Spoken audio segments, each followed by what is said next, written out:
When my father died, I thought grief would be the hardest part. I was wrong.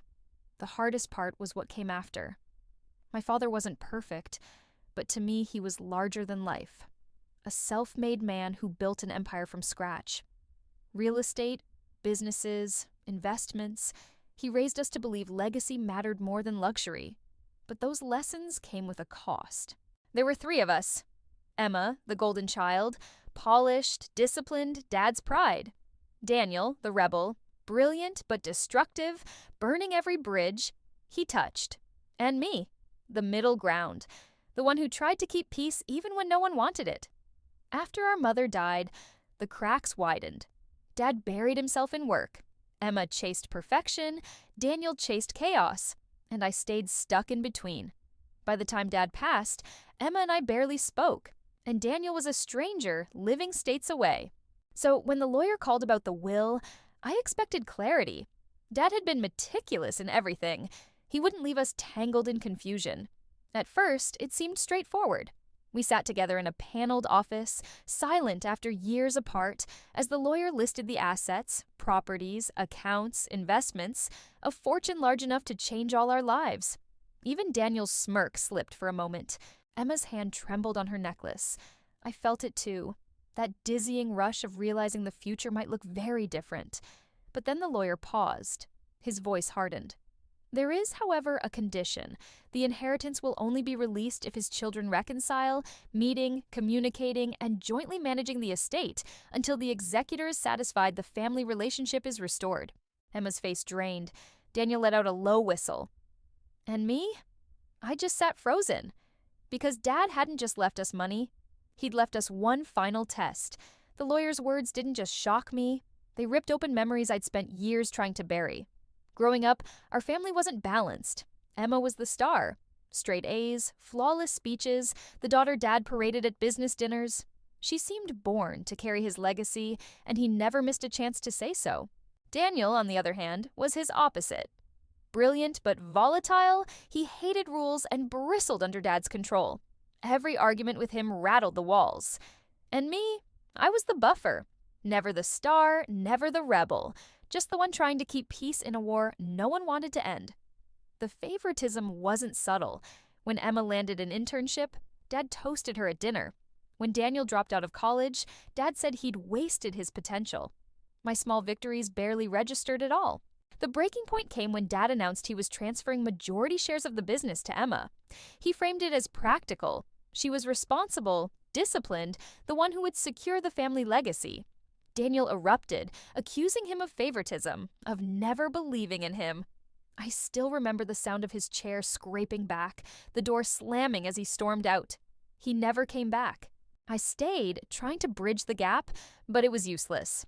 Emma accepted the role without hesitation, stepping into boardrooms as if she'd always belonged. Daniel cut ties completely. And me? I drifted in the middle, resentful of Emma's certainty, wounded by Daniel's absence, and invisible in my father's eyes. By the time Dad passed, the damage was permanent. Emma buried herself in the company. Daniel disappeared into another state. Emma was first. "This is absurd," she snapped, pearls trembling at her throat. "He's using money to manipulate us from the grave." Daniel leaned back in his chair, a crooked smile tugging at his lips. "Classic Dad, dangle the carrot, watch us squirm." And me? I couldn't move.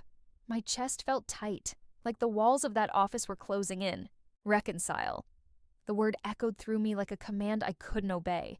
It wasn't just about sitting down for coffee. It meant reopening wounds I'd stitched shut years ago. It meant stepping back into the line of fire between Emma's icy judgment and Daniel's chaos, and being invisible all over again. It felt less like an inheritance and more like a trap. At first I swore I wouldn't play along. I told the lawyer I wanted no part of it. Let Emma and Daniel fight for the scraps of Dad's empire. I was done being the peacemaker. But of course, word spread. And soon, everyone had an opinion. An aunt called me first. "Honey, your father worked his whole life for that money. Don't throw it away over old grudges. Be the bigger person." At the funeral reception, a family friend cornered me with a glass of wine in hand. "If you really loved him, you'd respect his wishes. This is what he wanted, for you 3 to come back together." Even my closest friend weighed in. Are you crazy? Millions of dollars, and all you have to do is sit in a room with your siblings? Swallow your pride. Their words pressed on me from every side, a chorus telling me I was selfish, foolish, ungrateful. I wanted to scream that it wasn't about the money, that it was about the cost of pretending, the weight of walking back into battles that had already broken me once. But late at night, when the house was quiet, I heard another voice. My father's. Telling me family mattered more than anything. That alone, we'd always be weaker. And I hated him for it, because even from the grave, he knew how to make me question myself. I held out as long as I could. Weeks of ignoring calls from the lawyer, letting Emma's clipped texts sit unanswered, brushing off Daniel's smug one-liners. But the pressure built, bills piling up, whispers from relatives, friends calling me insane for walking away. Finally, I cracked. I told myself it wouldn't be real reconciliation, just theater. We'd smile for the executor, unlock the inheritance, and then go our separate ways. A performance, nothing more. So I agreed to meet Emma first. Neutral ground, a polished cafe downtown, the kind of place where raised voices would feel out of place. She arrived exactly on time. Coat crisp, posture perfect. She didn't hug me, didn't smile, just sat down and folded her hands. The conversation began politely. Work, the weather, questions that felt rehearsed. Every word between us was stiff, careful, like glass that could shatter with the wrong touch. Finally, Emma leaned in. We both know this isn't about forgiveness. Father made it clear. We reconcile, or we get nothing. I crossed my arms. So, you want to fake it too? Her eyes flickered. If that's what it takes. But then her tone shifted. Softer, almost reluctant. You know he planned this, right? Father didn't just add the condition on a whim. He knew he was dying. The words landed like a blow. She explained in clipped detail. 6 months before his death, he'd been diagnosed.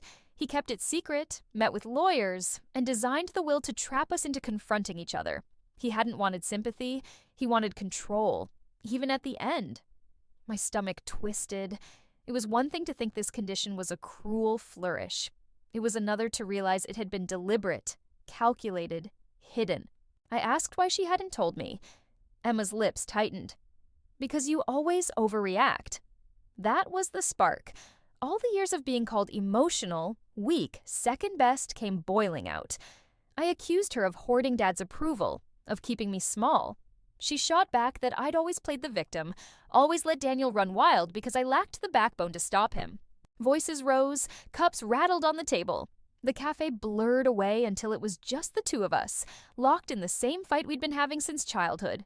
This wasn't reconciliation. It was war with better lighting. And as I stormed out, her final words chased me into the cold. If you walk away, you're not just losing the money, you're proving him right. I avoided Emma after the cafe disaster. Days passed, then weeks. Every time her name lit up my phone, I let it ring out. But silence wasn't peace. It was pressure. The inheritance loomed like a shadow, its weight pressing even when I tried to ignore it. Then the lawyer called. His tone was careful, deliberate, the kind that tells you the ground is about to shift. He said there were details I needed to understand. So I went back to that office with its heavy mahogany and stale air. Emma was already there, arms crossed, jaw set like granite. Daniel slouched in the corner, smirk tugging at his lips, looking like he'd come for the show. The lawyer adjusted his glasses. There seems to be a misunderstanding. The condition in your father's will was not symbolic. It is binding. Emma's eyes narrowed. Binding how? He glanced at the page.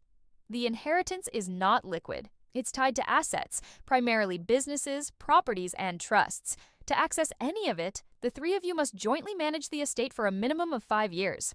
The words crashed over me. Emma's composure cracked. You mean we have to co-own everything? Correct, the lawyer said.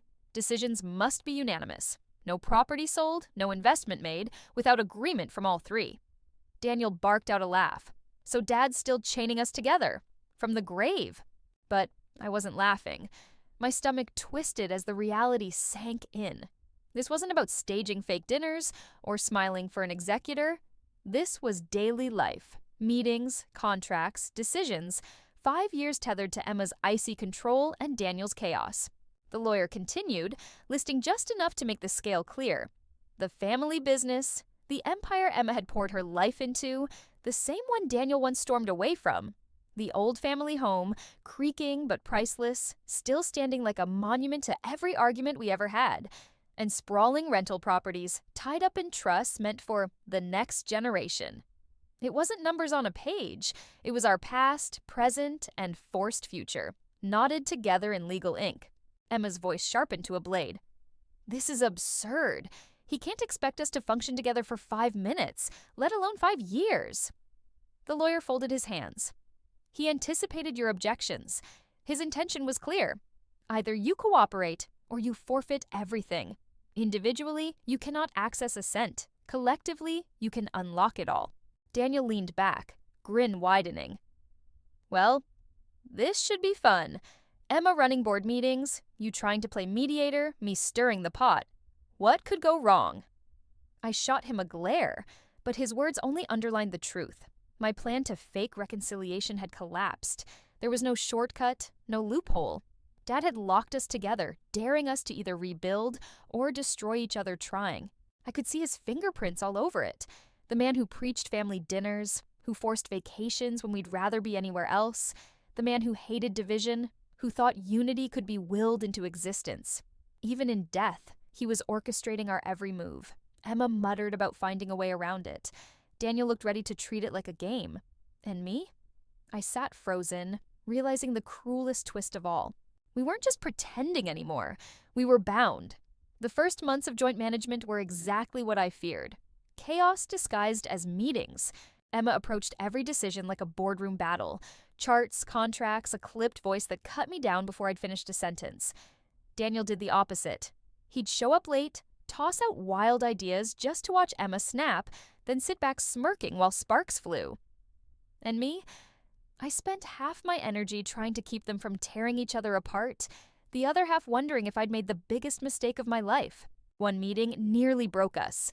We were sitting around the old oak conference table, arguing about whether to sell one of Dad's rental properties. Emma insisted on holding it, citing long-term value. Daniel demanded cash now, already talking about trips he'd take with our money. I tried to mediate, but within minutes they were shouting, Emma accusing him of being reckless, Daniel mocking her as Dad's little soldier. I stormed out, swearing I'd never come back. But I did, because the will left us no choice. And slowly, through the cracks in our fights, something unexpected happened.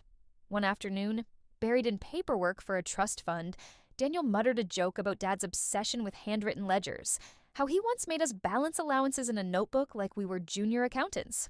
I laughed before I could stop myself. To my surprise, Emma did too.